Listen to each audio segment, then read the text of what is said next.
Leaving chaos behind, they arrived with hope in their hearts and Israel in their eyes. At 17, Deborah Szasur wanted to make Aliyah, although her parents insisted she finish school. And then life, you get married, you work, so it was difficult. Her tears tell a story of longing and now fulfillment. So happy, you can't imagine. A lot of emotion. I've been waiting this moment for 45 years. So finally I've made it. Sorry. Noah traded fear for freedom. Life in France is very, very, very hard for us. Everyone's anti-Semitic, basically. You have posters on the wall saying, "Free Palestine, boycott Israel," and I couldn't do this anymore. So, okay, left everything and I'm here and it's great to be here.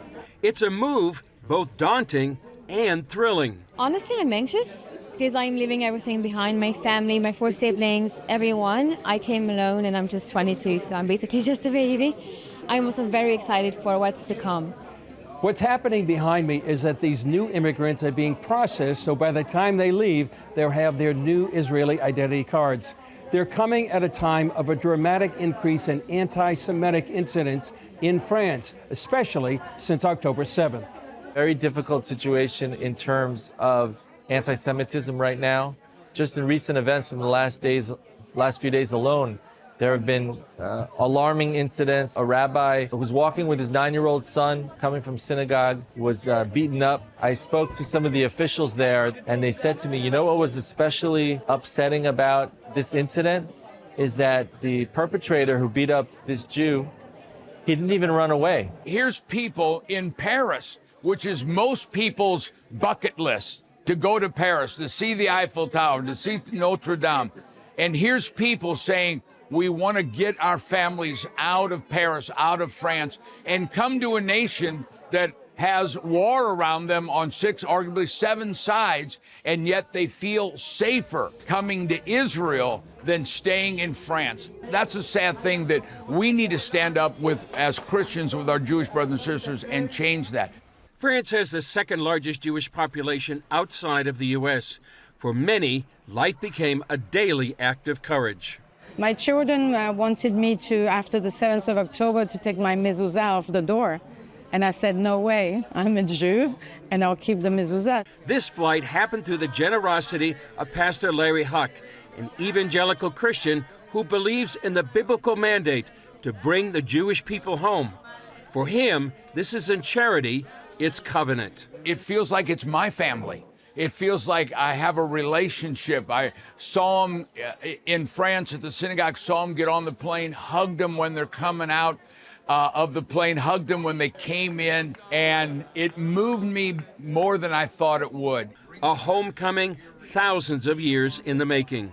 But the exciting thing for us is that the Bible says that we as Gentiles will not only welcome them back, but will bring them in our arms and on our shoulders to fulfill Bible prophecy. So it's a double Bible prophecy. It's Jews returning to the promised land that God gave to Abraham 3,700 years ago, and Gentiles, Christians, instead of pushing them out of the land, we're bringing them back. Today, that prophecy comes with a boarding pass, a luggage tag, and an identity card. They're coming, yes, for a better life. They're coming for a safer life and education for their children, but they're coming home. Every one of them said, we're going home. Because it's the land of my parents, of my ancestors. And it's like the shofar's call. It's a calling within us. I want to bring up my children in Israel, to live surrounded by my brothers and sisters, to live as a free Jew. Because it's a calling we have inside of us. It resonates as a desire to return to our land, to return to our country. Since we now have Israel, it's our place as Jews to be in Israel.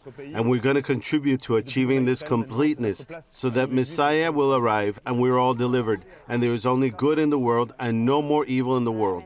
Grunberg delivered a message to Christians. We don't take for granted our evangelical Christian brothers and sisters who stand with us, with the people of Israel, shoulder to shoulder, We have shared Judeo-Christian values. I send blessings from Jerusalem for the support, for the friendship, for the moral courage to stand with Israel. True friends are tested when standing with their friends during the difficult times. And these have been difficult times. And so we're thrilled to partner with our evangelical Christian brothers and sisters, and we thank them.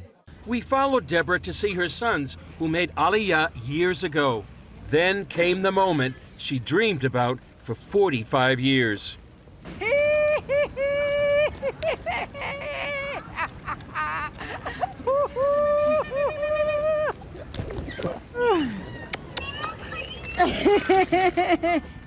Great, I mean, amazing. We were waiting for this for years and now it's happened, so congratulations, Mazal Tov. We're really happy to see her here.